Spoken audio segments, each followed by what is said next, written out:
You are listening to KLRN Radio, where liberty and reason still reign. Most writers and radio show hosts know that to connect with your fans, you need to do more than just write books or record the latest podcasts. There are many different elements that go into forming an online platform, but there are also many hidden traps. To make matters worse, solid advice on how to survive the muddy waters is scarce. In the book Hidden Traps, I talk about some of the important issues of working with an online platform, highlighting traps that could put your physical or internet security at risk or be harmful to your reputation. Are your social media posts just links with a few disjointed words, making you look like someone who can't complete a sentence? Did your new website cost you more than you anticipated? Are you leaking your personal contact details across the web without even knowing it? Then you need Hidden Traps. Although Hidden Traps is not officially released until August 1st, you can pre-order your paperback or ebook copy now from a variety of retailers, including Amazon, Barnes & Noble, and Kobo. Visit blackwolfpublications.com for more details.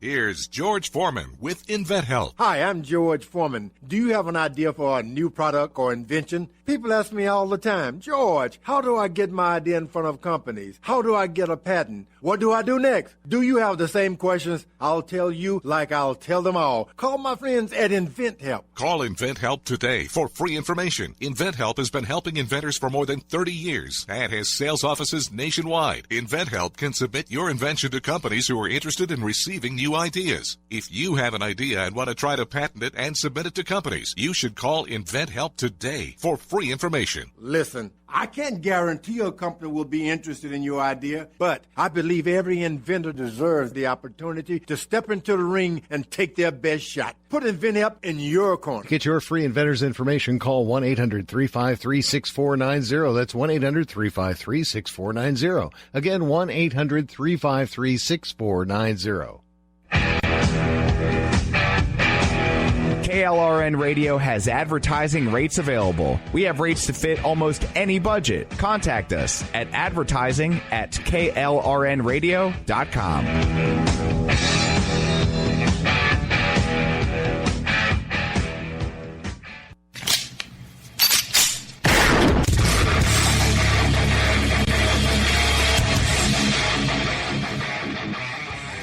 This is Slickery Trigger for Rebel Road Tactical. With proper care and feeding, your pistol will be ready when you need it, there to save your life. Shouldn't your gear be that good? Whether you need a holster for comfortable everyday carry or a tough-as-nails holster for your next training course, Rebel Road Tactical has what you need. Check us out on the web at rebelroadtactical.com.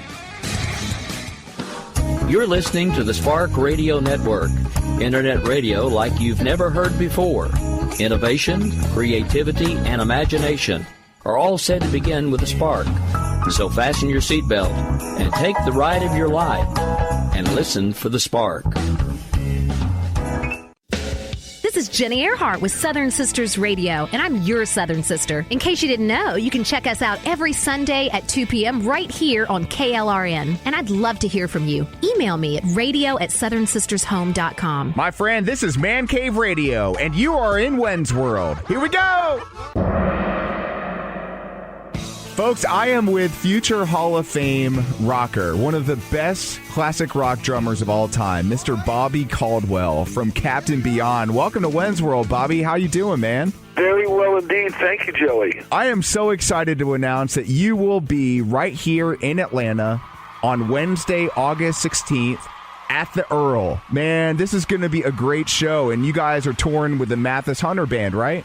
I believe so. Very cool. Right around the corner. $20 before the show and $25 at the door. Well worth the cost of admission to see this guy. You know, it's been 1,000 days of yesterday since the band formed. Gosh, longer than I've been born, back in 71. In your opinion, like, how have all these moving pieces of band members influenced the art and message of your music? Except for Rhino and I and the original people, there hasn't been very much, influence on the way Rhino and I together individually or Rod, see music or write music or whatever. Right. So I think it's pretty much hasn't had a lot to do with, different, a few substitute people that we've had. So you're also known as the navigator and bombardier for Captain Beyond, which I think is so freaking cool because every ship needs a navigator and a bombardier. I got to know, who gave you the nickname Fire? Because when I listen to a track like Oblivion, it obviously shows. That nickname was given to me by, I believe, Dwayne Allman. Wow. And it was either he or Johnny Winter, one of them. Wow. And it just sort of came up as a nickname. Pretty much that's how it started, and so one of them did. That's so cool, man. And again, if you're just joining us, we are with Bobby Caldwell, drummer for Captain Beyond. They're going to be in town at the Earl on Wednesday, August 16th, 8 p.m. That's when the show starts. $20 beforehand on FreshTix.com, TIX, and search for Captain Beyond up the search bar. Or you can wait and take your chances, $25 at the door, but this is probably going to be a sold-out show, so you might want to go ahead and get them ahead of time. Again, FreshTix.com. This is kind of a question that I've always wanted to ask somebody as talented as yourself. Outside of Larry and Lee, if you had the power to resurrect 3 musicians from the Beyond, who would they be? It would have to be Jimi Hendrix, I think, for certain, because actually at one time I was up for the audition with Jimmy, and this is while I was playing with Johnny and while I was playing with the Allmans at the same time. And it's a long story that we won't go into now, but a gentleman who used to run for Jimmy also did it for Johnny. And he was the one that set up. So I think Jimmy would be certainly one of them. There's been so many enormously, really talented people that I would, love to work with. But he's one at the top of the list, I think. Yeah, man. I mean, in my mind, he's probably one of the greatest of all time. And granted, I'm only 36, so I wasn't actually around to embrace any of these works of art live. I had the best of on CD, Yeah. But it's amazing that when you brought up his name, it just brought chills, because I can't imagine hearing you on drums, move over Mitch Mitchell. Well, Jimmy was the curious part about Jimmy is that when people remember him, for some reason they get hung up on his guitar playing, and I just want to put in a quick plug for him that he doesn't need. But it was his creations as a songwriter. Forget the guitar. I mean, the guitar, yeah, he was a master of electric guitar playing, but he was a musical master anyway. So his creations, I mean, I said this to his road manager one time. I said, why do these people forget that? I mean, who do they think thought this stuff up? I mean, this is where to me, this is where the real greatness is. You have to be able to be a go-between, if you will, from spirit, to be able to be the medium, to be able to make this stuff.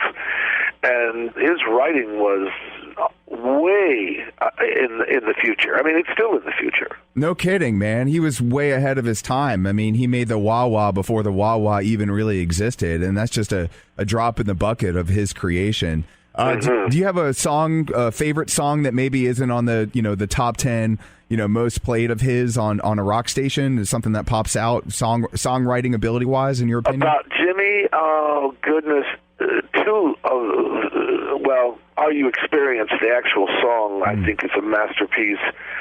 Up From the Skies, which is really about his past lives here. I don't want to go into that.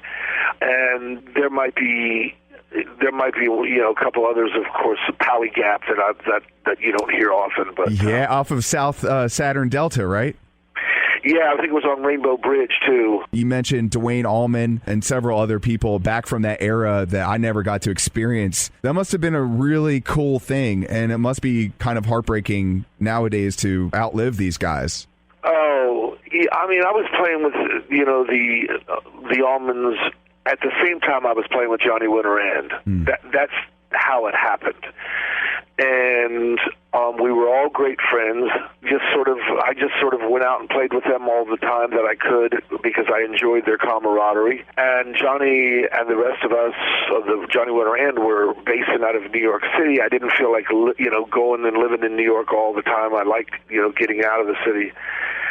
And so, it was a tremendous, and with Greg and Dwayne and Barry, the original band, they were just coming up, and it was a very exciting time, and there was a lot of camaraderie, not just in name, and people say, "Oh yeah, bro," but in those times, I mean, all of them were great friends, really, and even the road crew. I mean, you would have thought that the band had 12 or 13 members because that's how close they all were, and just fantastic people, and we really had a lot of fun together.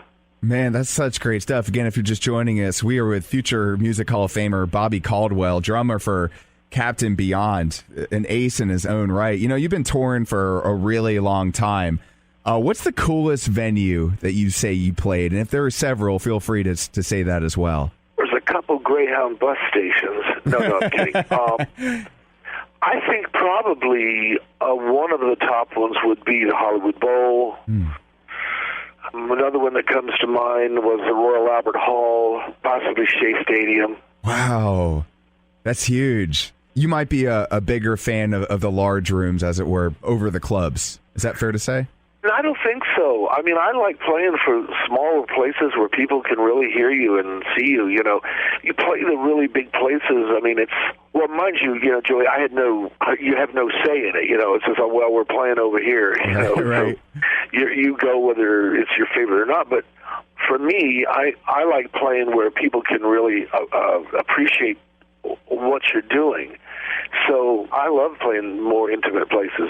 I think the Earl is going to define that. It's a smaller spot. It's more quaint. There's tables, a bar. So you are going to be on full display in front of hundreds of people that have waited a very, very long time to see you and your mates back on stage. Well, I'll tell you a funny story. Captain Beyond Atlanta used to be one of the big areas for Captain Beyond. All groups, whether they admit it or not, have certain places for whatever reason that they're just popular. I mean, it's the people, it's the mix, it's the chemistry, it's the kind of stuff that the people love. And Captain Beyond Atlanta was one of the major places that we used to play frequently. Wow. And it'll be a pleasure to go get back there. You've toured a whole lot. You talked about some of your favorite places. If you could give us one of the most unusual things you've experienced or seen or felt while you've been performing in front of a group. I'll tell you an incident that happened with Johnny Winter and. Cool. One night when we were in Germany to a packed house, we were all standing backstage and talking and this and that and whatever. All of a sudden, it was time to go up on, and start. So we made the descent, up the stairs, and Rick picked up his guitar, and I sat on the drums, and Randy picked up his bass. And Johnny comes running out, behind us across the stage, lights are blaring. He grabs the microphone and he goes, "What's going on?" And he went straight off the front of the stage into the people. That's awesome, man. It was one of the most fantastic things I think I've ever seen. And, of course, our tour manager almost died from a heart attack from thinking that Johnny might have been injured or hurt or this or that. And the three of us were just beside ourselves. It was so hysterical. I mean, unfortunately, Johnny wasn't hurt. It was just the way he came running out there like he had done many nights, only he just kept going off the stage because he didn't see the end. And that happened to rank up one of those rare moments. It was really pretty funny to be there. And we have so much more to talk about with Bobby Caldwell, drummer for Captain Beyond. Captain Beyond in town at the Earl, Wednesday, August 16th. $20 in advance, but $25 at the door. My friends, the Earl is a very awesome venue, but it's also a smaller and more quaint and intimate venue. So getting your tickets beforehand is definitely the best decision to ensure you have a spot to watch Captain Beyond as they rock out on Wednesday, August 16th. Tickets available on FreshTix.com, FreshTix.com, up in the search bar, Captain Beyond. More Wenz World coming up right after this. You are listening to KLRN Radio, where liberty and reason still reign. Most writers and radio show hosts know that to connect with your fans, you need to do more than just write books or record the latest podcasts. There are many different elements that go into forming an online platform, but there are also many hidden traps.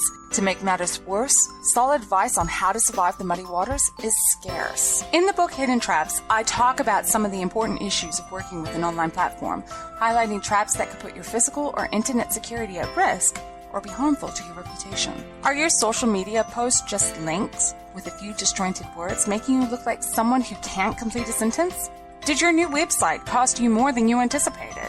Are you leaking your personal contact details across the web without even knowing it? Then you need Hidden Traps. Although Hidden Traps is not officially released until August 1st, you can pre-order your paperback or ebook copy now from a variety of retailers, including Amazon, Barnes & Noble, and Kobo. Visit blackwolfpublications.com for more details.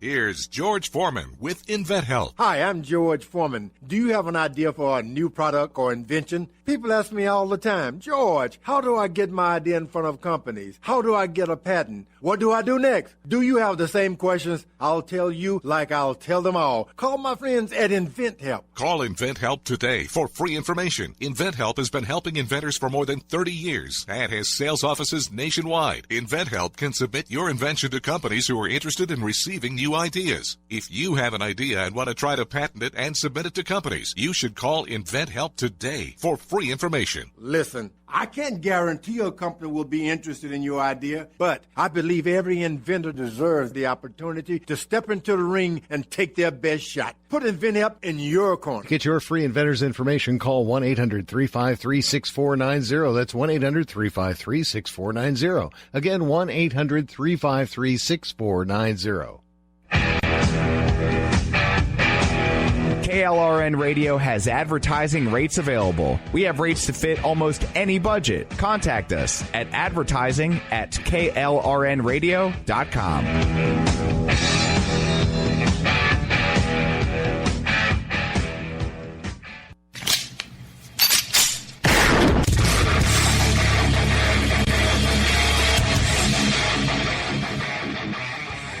This is Slickery Trigger for Rebel Road Tactical. With proper care and feeding, your pistol will be ready when you need it, there to save your life. Shouldn't your gear be that good?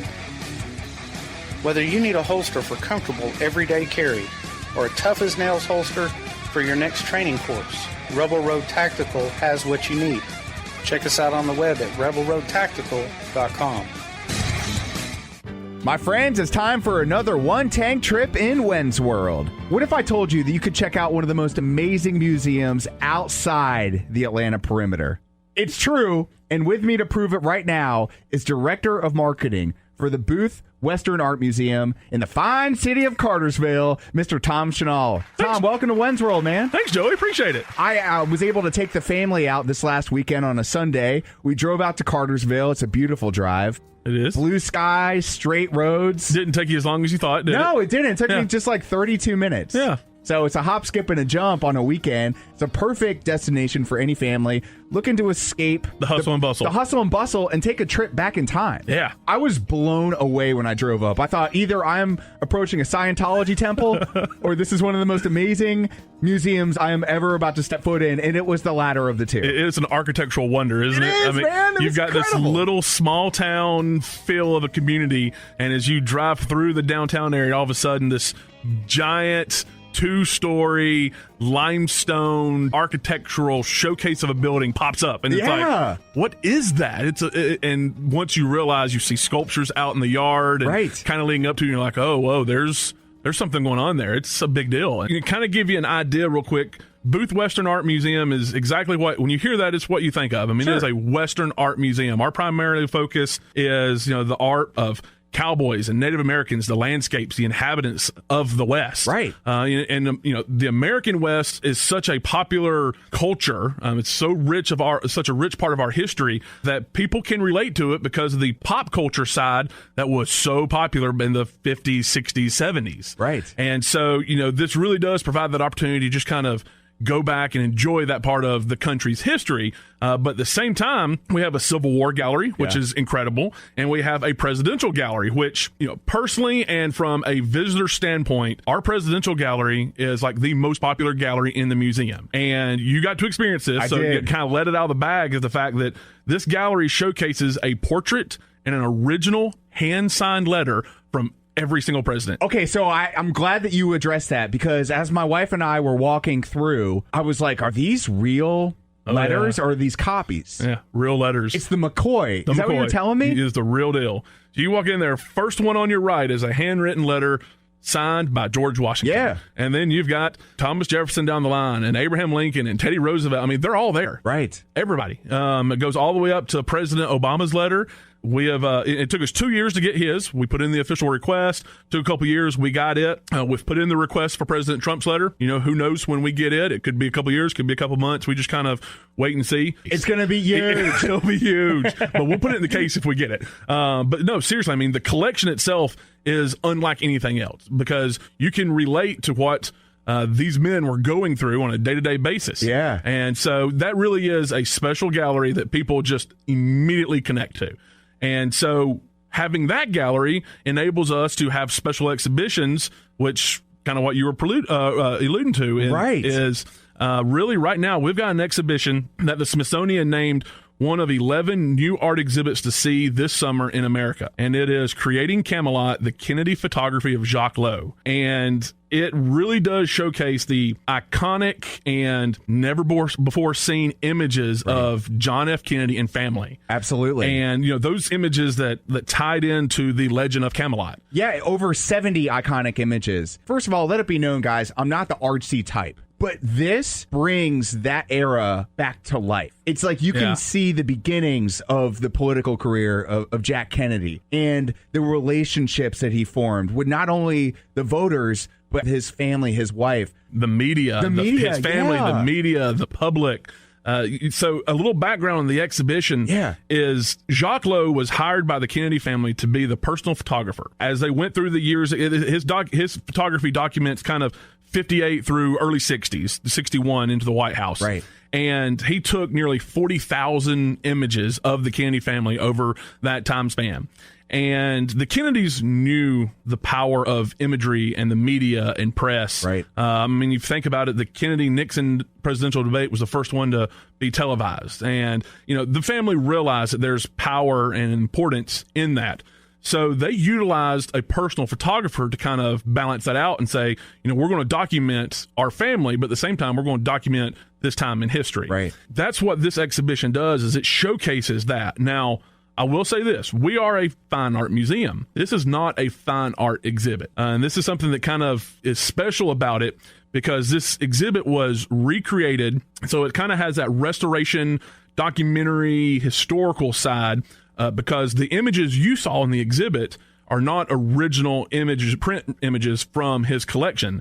And there's a reason behind that. So Jacques Lowe passed away in May of 2001. He kept all 40,000 of the original negatives in a vault in the basement of building number 5 of the World Trade Centers. Oh, boy. So on September 11th, 2001, when the terrorist attacks happened and the buildings came down, it destroyed the original negatives. Wow. Just lost. What his family did, his estate, they partnered with the museum out of Washington, D.C., who actually helped curate this exhibition. They went through contact sheets. The original sheets that were printed from the negatives, they would have marks on them. They might be scratched. They might have dust on them. They took those, scanned them in, digitally restored them, and created the exhibition that we're showcasing. Well, you had me fooled. And that's kind of part of it. Right. It's art in its own right. Sure. And it shows a different side to the fact, and the important side of restoration and keeping art alive in a sense. And so I love the fact that how this exhibit specifically kind of connects that 9/11, that Kennedy legacy. People remember where they were on 9/11 just like people remember where they were the day Kennedy was assassinated. Right. It ties those together, and it brings those generations together in this exhibition. And it is and incredibly powerful. It's vibrant. I mean, you walk in, it's red walls, white walls, black and white imagery. I mean, it really is. I mean, you said magnificent earlier. I mean, it is a magnificent exhibition. And not only do you have the picture, but you also have the context of the picture, the story behind what's going on that we're seeing. We saw pictures that nobody else has seen unless you've been to this exhibit. And that alone is worth a $12 general admission price. That's right. Yeah. John F. Kennedy is one of the most storied presidents. Unfortunately, we all know how that ended, but his legacy lives on. That's right. And through these images. Yeah, through these images. And also the Ansel Adams exhibit. Yeah, how about that? I mean, you've got John F. Kennedy presidential official images documenting his life. And then you've got arguably one of the greatest photographers of all time. Indeed. With an exhibition that we're showcasing right now. It's called Ansel Adams, The Masterworks. Yeah. And we realize the importance of photography as a fine art medium. Sure. And with the growth of photography, I mean, everybody's a photographer now. Yeah. I mean, it's in your pocket. It's at your fingertips. If you have a phone, which is the most used camera in the world, you're a photographer to some extent. So the growth of photography, the availability, the importance of it as an art medium, we acknowledge that. And so we've taken a gallery in our museum and converted it into a permanent photography gallery. We're going to show nothing but photography in that gallery space. It's going to take us a little bit of time to build up our personal museum collection of photography. So until we do that, we're showcasing different exhibitions. And what better way to kick it off than 30 original, hand-signed, hand-printed, and hand-selected images by Ansel Adams. Yeah, man. I mean, he physically worked on these. He printed them. He signed them. And we are fortunate to have a good working relationship with his granddaughter, Virginia Adams Mayhew, who loaned us these images. They were in her house, in her basement, just stored from the box that he gave them to her in. And she was like, yeah, I think we could use those and we could do something. And it is just an incredible collection on view for the first time ever. I got to say that one of my favorites was the Eagle Peak and Little Brother one. Yes. And I was one of those. I'm that guy. I took pictures of every picture. You know what I mean? I'm like that kind of tourist, you know? I've never viewed, again, photography in context of how important it is. Think about the importance of photography to the West in general. Sure. I mean, our national park system was set up based because of the photography that was taken of these spaces. And they used that to say, okay, this is an area that we need to designate and save and hold on to. And, that played a vital part in showcasing the West. And, so many people on the East Coast, when the West was being explored and expanded, didn't know what the West was. Right. And so you had painters, and until the invention of photography, you had photographers going out there and documenting what the West was. Sure. And that's what we try to show at the museum.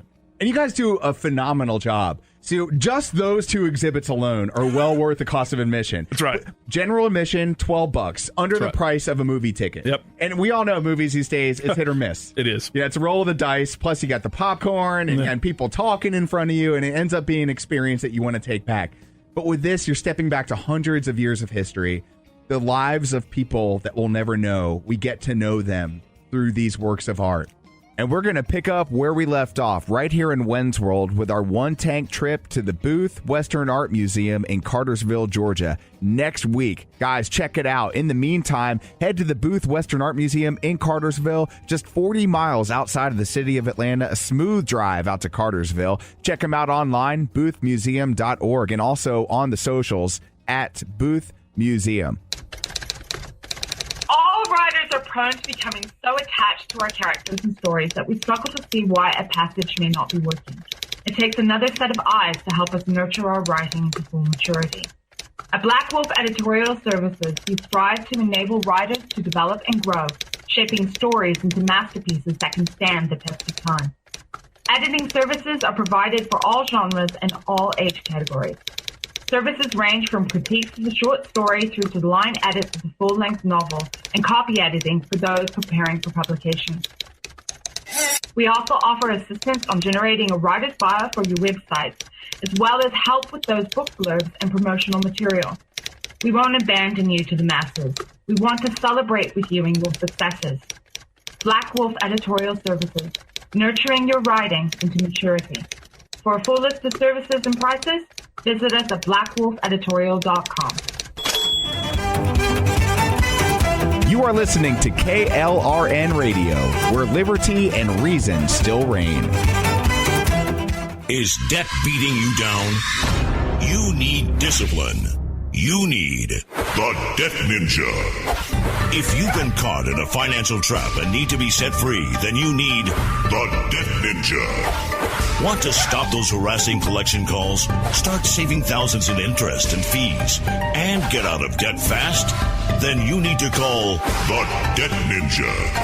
The Debt Ninja will find the best companies across the country that will help you consolidate all your bills into one easy payment, reduce your payments by 30 to 50%, and get you out of debt fast.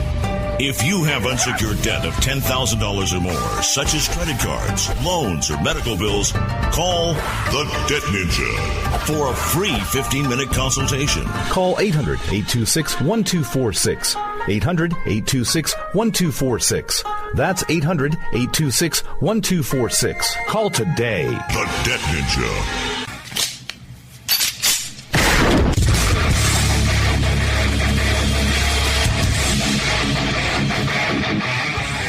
This is Slickery Trigger for Rebel Road Tactical. With proper care and feeding, your pistol will be ready when you need it, there to save your life. Shouldn't your gear be that good?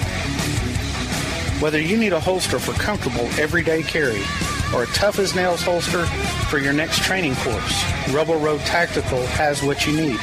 Check us out on the web at rebelroadtactical.com.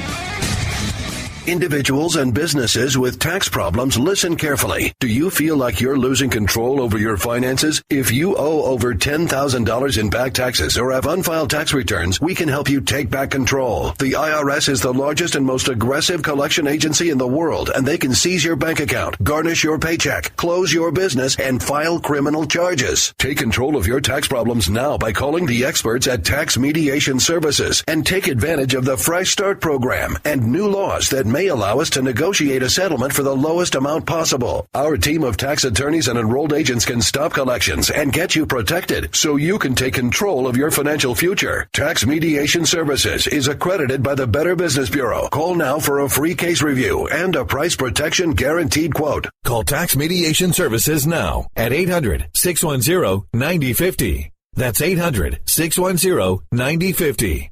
800-610-9050. This is Jenny Earhart with Southern Sisters Radio, and I'm your Southern Sister. In case you didn't know, you can check us out every Sunday at 2 p.m. right here on KLRN. And I'd love to hear from you. Email me at radio@southernsistershome.com. This is Jenny Earhart with Southern Sisters Radio, and I'm your Southern Sister. In case you didn't know, you can check us out every Saturday at noon on AM 920 The Answer. And I'd love to hear from you. Email me at radio@southernsistershome.com. I'm in Wenz world, and I love it. Ladies and gentlemen, without further ado, our Southern Summer recipe. The wonderful Jenny Earhart back in Wenz world. Joey, anytime I'm talking about food is my favorite time. You know? I do say the older I get, the more I think and talk about food. My kids tell me that. Yeah. You're talking about what I just ate, what I'm thinking about eating, what I'm going to eat tonight, and I have got something for y'all to eat tonight. Mm-hmm. This is, it's summertime, it's warm, and if you don't know it by now, there's a preponderance of tomatoes everywhere we look, right? Everywhere. I mean, they're piled up at the fruit stands, the vegetable stands. You can get them at the store, the farmers markets. What to do with all these gorgeous tomatoes in the summertime? Well, you know what? My wife throws them at me when I make bad jokes. Does she? But we found a better use for tomatoes, right? No, right? Tomatoes have their use, yes, even for bad comedians, no question about it. You know what I'm going to do with mine, though, this evening? I clipped an article recently from Bon Appetit magazine that was a very tedious article. It had a lot of ingredients, 27 ingredients in this recipe. And I looked at the recipe and I thought to myself, this is nothing more than the same old tomato flatbread that I've been making for years. Sure. But mine's only got 7 ingredients and takes about a fraction of the time. Oh, thank you. You know what I'm saying? Yes. So here is the easy peasy Southern heirloom tomato flatbread. Guys, all you're going to need, I'm going to give you the best shortcut in the world, is to pick up some of those non-bread flatbreads at the grocery store. They're already made, right? So you're not having to roll out the dough and make your own flatbreads. Non is one of my favorite brands. They come in two packs. So I typically will make 4 at a time. All I do is take the non-flatbread and I brush it with a little olive oil, pop it into the oven at about 350, toast them up just a little bit, right? About how long you think? Oh, not even 10 minutes. Okay, cool. Right? Then take them out and just plop them on the counter. Let them come to room temperature. This dish is not served hot. We just serve at room temperature. Now, in a little bowl, you're going to want to whip together 8 ounces of cream cheese, half a cup of sour cream, a couple of cloves of garlic, and then, just to make it fun, throw in some fresh herbs. Anything from the garden. I like to use dill. Sometimes I'll do chopped basil. Whatever floats your boat. It really doesn't matter. So now you've got a nice, soft, spreadable cream cheese mixture. So you're going to put a layer of that right on top of your toasted naan bread. And here come the tomatoes, okay? I'd use about 5 to 6 if you want to be beautiful and fancy. And, of course, if you want to take a photograph and put it on Instagram. Well, naturally. Naturally. You want to get some heirloom tomatoes. So I might do one of those Cherokee purple tomatoes and one of those golden tomatoes and a nice red one, and just kind of layer those in a pretty arrangement on top of that flatbread. Drizzle it with some olive oil, a little kosher salt, a little cracked black pepper. Hello. Oh, man, you're calling my name right now. It tastes like summer. So I got to know, first of all, this summer heirloom tomato flatbread sounds amazing. When you bring up cream cheese, we have so many options. Are you a Philadelphia cream cheese kind of gal? I like the Philadelphia. Now, some Southerners aren't crazy about that. Right. But, it's what you grew up on. Sure. It's what you grew up on. So I was raised on Philadelphia cream cheese. What you want to do with an 8-ounce block of this for this recipe is just let it come to room temperature. Okay. So it's easier to spread. And you can mix in that sour cream and the garlic and all of that. So the whipped kind would be just as fine too, right? Yeah, absolutely. I say recipes are guidelines. You can play around with it. Maybe you have something that's easier or a different way to do this. I have a friend that makes a similar dish, and she just purchases that spreadable herbed cheese that's in the store. Sure. You could even use that. Like the Laughing Cow stuff. Exactly. You can use that. Right. Or I think, is it Alouette makes one, and I think it's Rondelet makes another one in the cheese section. The idea is just a nice, you don't want the cheese too thick. Okay. The crowning glory of this dish are those beautiful tomatoes. Oh, man. And we are in the heart of tomato season here in the South. So showcase those. This is great stuff. And in case you missed any part of this, it's available on your website. On the website, just go to southernsistershome.com. Click on the blog. That's where all our recipes are from our show every single week. And in case you missed Southern Sisters Radio, it kicked off Man Cave Afternoon. That's right. On this very station. On AM 920. We have ours every Saturday at noon, and we play it again on Sundays at 10 a.m. Yeah, and you can catch the live version on Facebook Live. We get a little crazy on the Facebook Live version. Yeah, unfiltered and uncensored. That's right. That's the in-between the segment fun that you get to see. So, yes, please go to our Facebook page, which is Southern Sisters with Jenny Earhart. Jenny, always great to have you in Wenz World. Thanks, Joey. Right. Just like Whole Foods, we bring it up organically, folks, with the one and only... What does that even mean? It means this is the overrated, overpriced radio show here in Atlanta. You can get the same crap on the other stations like Walmart. You know what I mean? That's true. That's a good point. I like that. Indeed. Hot takes and keen insights with @RadioGriff. And last week, we introduced some structure to the show and brought in this 37-pound topic wheel. It's heavy. I lugged it up the stairs, man. I feel so swole I saw you right doing now. that, yeah. Woo! So, you want to give it a spin here, Griff? I'll do my best. Let's do it. Pegasus versus Unicorn. Joe Biden. Obama's really a woman. Oh, Pete Rose. Pete Rose. He was in the news this week, wasn't he? Yes, he was. Allegedly, and let me put that in quotes, allegedly, he had numerous encounters with a girl who was between 12 and 16 years of age back in the 70s during spring training, having some fun, if you will, some underage fun. And now the story is broke officially, coincidentally, by the same guy who brought up the gambling allegations. Oh, I see. I didn't realize that. Mm-hmm. Same guy. So to me, it kind of looks like somewhat of a witch hunt here. If this is true, obviously it's wrong. We don't agree with it, whatever. But this had to be 30 plus years ago. Yeah. Right? Yeah. Why is it coming out in the summer 2017? Well, Why is this a story? Weeks away. The same week, though, as Cooperstown and the inductions up at Cooperstown.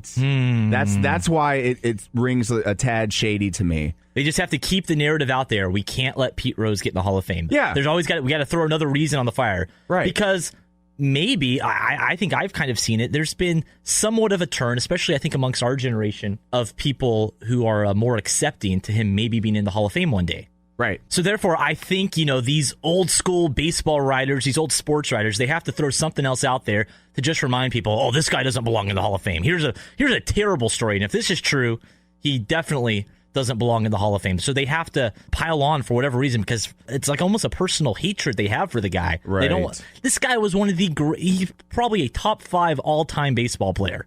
Easily. Most hits ever, right? Yeah, most hits of all time. Played the game incredible. I wasn't old enough to watch him play, obviously, but I've seen videos. And I remember as a kid, I grew up playing Little League Baseball, playing high school ball. I loved just seeing videos of him play. I loved the intensity he played with, man. He was all out. I mean, listen to this list, the top 4, right? So Pete Rose coming in at number 1 with over 4,200 hits. The next best was Ty Cobb at just under 42. And he was a real peach of a guy, wasn't he? Yeah. But he made the Hall of Fame, right? So here we are. And this is going to lend to my credibility factor of the determining weights on who gets in and who gets out and the morality clause therein. Number 3 was Ichiro Suzuki. Is he still playing? I think he's still around, and he'll be in the Hall of Fame, no questions asked. Sure. And then Hank Aaron, and we all know he's selling cars now and getting honored with bobbleheads later on this month. But here's the thing, man. I mean, we were talking off air before the segment started at Radio Griff, and both of us have concurred. This is going to be a very unpopular opinion, and we welcome the tomatoes thrown on the stage here. Off the field stuff aside, this guy is one of the greatest baseball players of all time. And I don't really care what he did in his personal life. Let the courts handle all that. If it's a civil case, they can settle there. But I think what he did inside the lines is all that should count. Why can't we weigh this separately? Why do we have to judge a man's character and because he sins differently than we do? That's a great point. And these old school baseball writers have this basically unwritten code of what it requires to get into the Baseball Hall of Fame. It's these guys they probably didn't even play high school ball. For some reason, they're deciding whether or not Pete Rose gets in. And like I was telling you earlier, I can almost understand the argument against Mark McGwire, Barry Bonds, Roger Clemens. Some of the greatest baseball players we've ever seen play during the past 20 years. However, the argument against them is for stuff that enhance their on-field performance. And if we're putting you in the Baseball Hall of Fame based on your performance, well, their performance was maybe compromised. They were probably better than they should have been, especially 40 plus. Right. These guys suddenly got better. Sure. Roger Clemens and Barry Bonds were better at 40 than they were at 25. And that was because of the drugs they were taking. So I can understand the argument. I almost think you still put them in because during their generation, everyone was juicing, everyone was on something at some point. So the playing field was almost kind of even, and they were still some of the best players. So put them in. I think if you're one of the best players of your generation, because you can't compare generation to generation. Right. Those guys were some of the best of their generation. They should be put in. Pete Rose was not only one of the best players of his generation. If you compare him to any generation of baseball in the history of the world, he's one of the best players. This guy should be in the Hall of Fame. It's a joke. And he'll get in one day. He'll be dead for sure. We might be dead by the time he gets in. He'll get in one day, though, I think. Shame, though, he won't get to experience that being alive. And I thought you made a fantastic point at Radio Griff on Twitter. Barry Bonds, Mark McGwire, two guys that put stuff in their body to hit home runs, which made the product more entertaining. Nobody loves a 1-0 pitching duel in baseball. I do personally, but I do understand the casual fan loves a right. Yeah, because you get the the crowd. How exciting was that in 1998? McGwire and Sosa going for Maris's record, hitting the home runs and all. That was exciting. Yeah. Baseball was on fire. People loved it. Why shouldn't they be in the Hall of Fame? I think. Look, if you're talking back in the 70s. A guy was gambling and tagging underage girls. While I don't condone it, it shouldn't keep him out. Everybody was doing beanies. They were doing amphetamines. It was just the way it was. Yeah. And now people can do stuff that they can buy at GNC to up their performance. And a certain select few determine, well, which of these should be illegal. Happened to Lane Johnson last year. Yeah. A different sport, but same concept. I just think it's too selective. It's this is how I feel. This is what's best for baseball. But who really determines that? I think the fans should determine that. And look, the more we see of this moral judgment just shows the holes and flaws in this argument against putting deserved people in the Hall of Fame. I say Pete Rose gets in, Barry Bonds and Mark McGwire. I think all of them get in because they're good for the game. Good for the game. You're exactly right. All right, so let's take it on back to the topic wheel. Man, I did a little stretching before, so I think I'm ready to give it a spin here. Let me just do a quick little warm up. Good spin. Thank you. 2020. Bob Dole. No! Colin Kaepernick. Oh, no. The greatest quarterback of all time, according to Ron Jaworski. Yeah, and I bought into that. I'm a 49ers fan, as you all know, and I have a Kaepernick jersey still hanging in my closet. Wow. He was the great next thing, man. Joe Montana, Steve Young, Colin Kaepernick. Right. That was supposed to be it. Indeed. And now the guy can't get hired. And looking at the wire here, it seems as if he's getting blackballed. And people can say, well, it's because he's a terrible quarterback. He threw 4 interceptions a game. Have you looked at the offensive line or the coaching staff since Harbaugh left? Yeah. It's garbage. Nobody can succeed. It'd be like getting drafted by the Browns. You don't succeed. Right. He wasn't going to succeed under Jim Tomsula or, Chip Kelly. It just wasn't in the cards for him to succeed with those guys. And to reach the point now where it is ridiculous that he isn't at least on a roster somewhere. And it's come out today that the Baltimore Ravens, they need Flacco's going to be out for a little bit. They've been considering Kaepernick. And there's reports out this afternoon that John Harbaugh, the coach of the Ravens, and their GM, I believe his name's Ozzie Newsome, both want Kaepernick.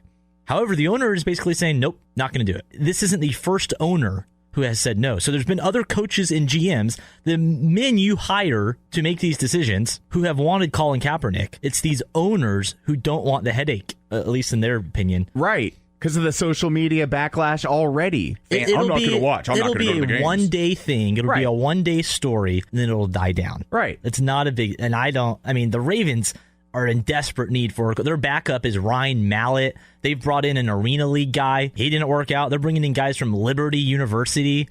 Like, things aren't good in Baltimore. Liberty, you mean Liberty Online, right? Right. Home of the online quarterbacks. Quarterback on the field or online. Doesn't matter if he's here or not. Doesn't matter. But there is a guy available who has led a team to a Super Bowl, who almost won a Super Bowl. Almost. A second away from doing so. He can't get signed just because of... we've talked about his protests and stuff, and I disagree with kind of the way he went about it and all of that. But the guy should be playing football. Yeah, again, it's about what we were talking about earlier. It's about what's inside the lines. Inside the lines, this guy is still a capable enough quarterback to be at least on a roster, at the very least to be a backup. And if you look at all the trolls on Facebook and Twitter, it's, well, nobody wants a troublesome backup quarterback. Yeah, but he would be the best backup in all the land. I can't think of a single backup quarterback. Maybe Jimmy Garoppolo in New England. Maybe. But we've only seen him play a couple games. Yeah, really. And he's a Patriot, so everybody does their job. Like right. that organization, anybody can succeed in that organization. They're cogs in the wheel, man. They're just the system, yeah. If this thing doesn't work out in Baltimore, shame on you, Ravens and Ravens fans, because look, you got a guy named Ray Lewis who's going to be enshrined in the annals of time in the city of Baltimore. And he at least, from what I understand, he's at least pleading the case on Kaepernick's behalf, saying, trying to convince fans and people, hey, this is fine. Bring in Cap. Everything will be cool. Do you think if he cut his hair like Mike Vick said to do, he would get a job faster? I don't know, man. If I was him, I would try anything at this point. Yeah. It leaked out again this week that he's for sure going to stand up during the anthem. He's going to keep his mouth shut, blah, blah, blah. So you can tell his camp is leaking out that kind of information. Just be like, hey, guys, I'm going to be like a model citizen. A team player, yeah. And I'd like to at least be a backup, or at least have the shot to be a backup. So, well, one of my 3 bold predictions. We got some bold predictions this week. We promised this last week. Mm-hmm. Yeah. One of my 3 bold is that Colin Kaepernick will play as an Indianapolis Colt. Rumors this week about Andrew Luck, right? 6 weeks. Uh-oh. 6 weeks. They're downplaying it right now, as they should, which every team does. I think he's going to back up Andrew Luck, and I think that organization, they need help. They need help. Well, he might be starting. Well, could he be starting the season as their quarterback, maybe? Conceivably, sure. Wouldn't that be something? Like, Indianapolis Colts, I mean, that's middle America. Yeah. That's Trump country, yeah. Really. But it's a dome. They play half their games in a dome. That's true. Which caters to a quarterback like CK because he's a mobile quarterback. The elements won't impact him. No wet field. Do they have an offensive line there yet? Because I know Andrew Luck has struggled with that. Hard last year with that. So, which also lends credence to the notion of a scrambling quarterback. Just let him run. Hey, this guy can get you 5-6 yards. Do your thing, Cap. Yeah, do your thing. Minus the pig socks. Let's just leave. So those maybe the where Colts they are. go from Peyton Manning to Andrew Luck to Colin Kaepernick. There you go. Why not? I think it's a brilliant idea. So I revealed one of my 3 bold at Radio Griff. I would love if you would do the same. Yeah, I have one. We'll stick with the quarterback theme. Deshaun Watson, championship quarterback from Clemson, drafted by the Houston Texans in the first round. All signs point to he's going to be the starter for the Texans this year. Of course he's going to be. And my prediction is he will be a top 5 quarterback in the NFL in his rookie year. Wow. I believe in Deshaun. The guy's a winner. He's there mentally. Everything out of camp early in camp saying this guy looks incredible. He's got it together. I think, and hey, fantasy tip, I would go with Watson. He can throw it. He can run a little bit. Right. I like Deshaun. I'm big on Deshaun Watson this year. So I'm excited to see Houston recover from the Brock Osweiler saga. Yeah, I think they have good pieces around him, and I think that team has just been a quarterback away. Bill O'Brien's a quarterback whisperer. I think he's a good head coach when he has, especially if he has a good quarterback like he does finally, and Deshaun Watson. And I think this is the year the Texans, along with Andre Hopkins, right? Yep. I think this is the year they finally make a move. The AFC South is weak, man. I mean, again, you're talking about the Colts. Right. The Titans. The Jags. And the Jags. Right. Titans should be better. They're getting better and better. But I think the Houston could easily win that division and make the playoffs. I mean, they made the playoffs last year, right? Yeah. So Deshaun, with a decent quarterback, who knows what they could do? Yeah, and you mentioned DeAndre Hopkins, and you have Will Fuller opposite of him. I mean, I think Houston could be a decent sleeper team to choose. Yeah, winning that division. I mean, you're not going to beat. I mean, you can make the AFC Championship. You're still not beating the Patriots. No, definitely not. Hey, go to the AFC Championship in your first year. Hey, awesome. And I'm really glad that you mentioned New England because the Patriots are my second bold prediction. Uh-oh. You know, they won the Super Bowl last year, folks. They did. They went 14-2. This year, they will go 15-1. Oh. Lose one game to the Miami Dolphins. Okay.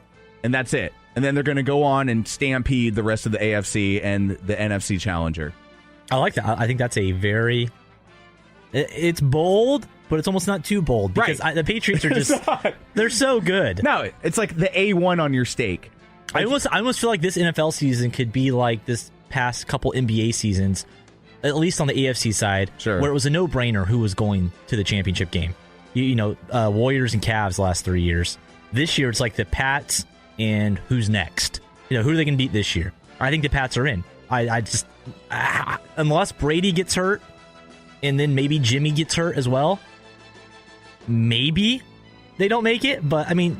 Brady missed 4 games last year. Jimmy got hurt. They brought in Jacoby Brissett, whatever his name is, the third stringer. Yeah. They still won games. Yeah. So, and when you got a guy who's putting out a book, drop it in September, How to Achieve a Lifetime of Sustained Peak Performance. Dude is going to be 40 years old, I think, in just a few days.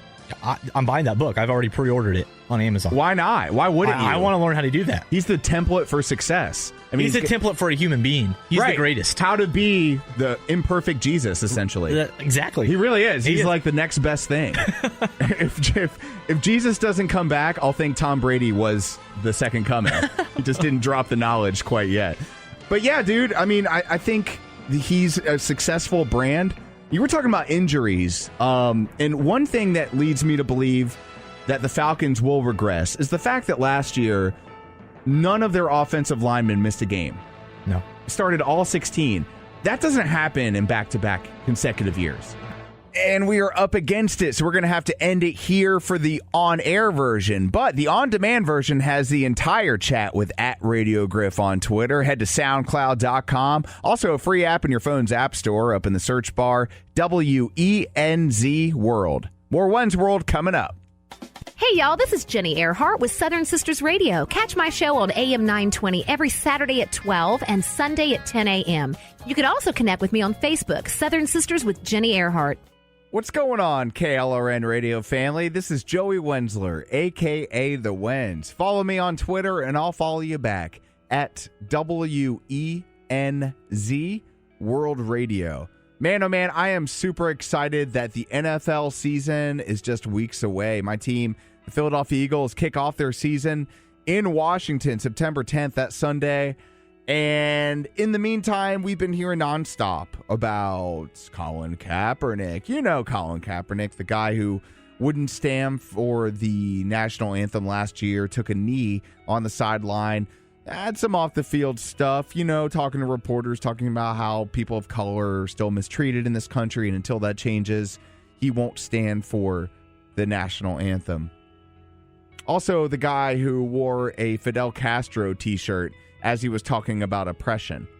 The same guy who wore the pig socks depicting police officers as pigs.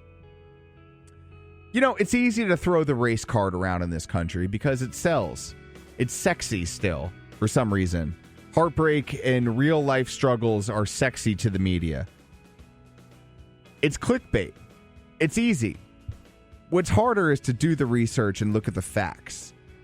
This signing by the Miami Dolphins in the wake of Tannehill's season-ending injury, a non-contact injury, of Jay Cutler over Colin Kaepernick, in my mind, has two serious sides to it, right?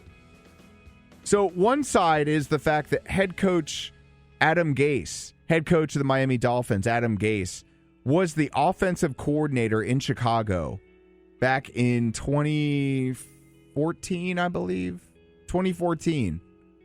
So he's played with Jay Cutler. I mean, Jay Cutler played for him. He knows what Jay Cutler is about. He knows his style offense, the plays that fit him best. And if you look at the Miami scheme, the scheme of Adam Gase, it's not a mobile quarterback-based offense. It's not an option-based offense. It's a pocket-passing, heavy run-style offense. And I think Jay Cutler gives you a better chance at winning. Granted, he's a little older. You know, actually 5 years older than Colin Kaepernick. He's 34. He's been in the league for a while, since 2006. Spent a few years in Denver before moving to the Windy City in 2009 throughout 2016. Sometimes things aren't always about what the media tells us they're about. There is a lot of fake news. Fake news sells. People are gullible. They read 3 lines of a story and that's it. They feel like they know everything. And I've done the same thing. I've fallen prey to that. It's just because we're so busy, man. We have wives and kids and got to pick up the kid from daycare, and mother-in-law's coming over this weekend. Got to go grocery shopping. The yard, need to stain the deck. All these things that we don't have time to pay attention to all the nuances. So we're quick to read a few lines and then say, I got my mind made up, right? So there's the side that Jay Cutler is probably the better option for that offense, given that Adam Gase is the head coach. Then there's the side of me that thinks, you know what, maybe there is something to do with Colin Kaepernick's off-the-field stuff from last year. And it's a lesson. It's a lesson that though we have freedom of speech and are protected by the First Amendment, it does not protect us from the consequences of what we say and what we do. So while he was exercising his right and privilege as a United States citizen to not stand for the national anthem, to not show respect, in some ways, that doesn't protect him from a team not signing him. And you can't force a sports team to sign a player because you think it's the right thing to do. I do believe that there is injustice in this country. I do believe that we're not a perfect nation because nobody's perfect that lives here. Same thing with churches. You can't have a perfect church because there's no such thing as a perfect person inside that church. Last time I checked, there's only one perfect person, and he ain't come back yet. We're still waiting on his return. So be slow to jump to conclusions. Be quick to listen and slow to anger and quick to do research. Quick to look at the numbers.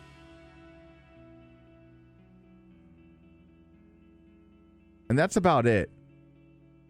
Until next week. Make it great. You're listening to the Spark Radio Network. Internet radio like you've never heard before. Innovation, creativity, and imagination are all said to begin with a spark. So fasten your seatbelt and take the ride of your life and listen for the spark.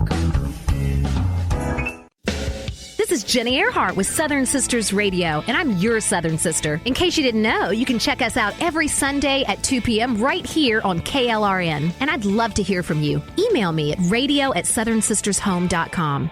Is debt beating you down? You need discipline. You need The Debt Ninja. If you've been caught in a financial trap and need to be set free, then you need the Debt Ninja. Want to stop those harassing collection calls? Start saving thousands in interest and fees and get out of debt fast? Then you need to call the Debt Ninja. The Debt Ninja will find the best companies across the country that will help you consolidate all your bills into one easy payment, reduce your payments by 30 to 50%, and get you out of debt fast. If you have unsecured debt of $10,000 or more, such as credit cards, loans, or medical bills, call the Debt Ninja for a free 15-minute consultation. Call 800-826-1246. 800-826-1246. That's 800-826-1246. Call today. The Debt Ninja.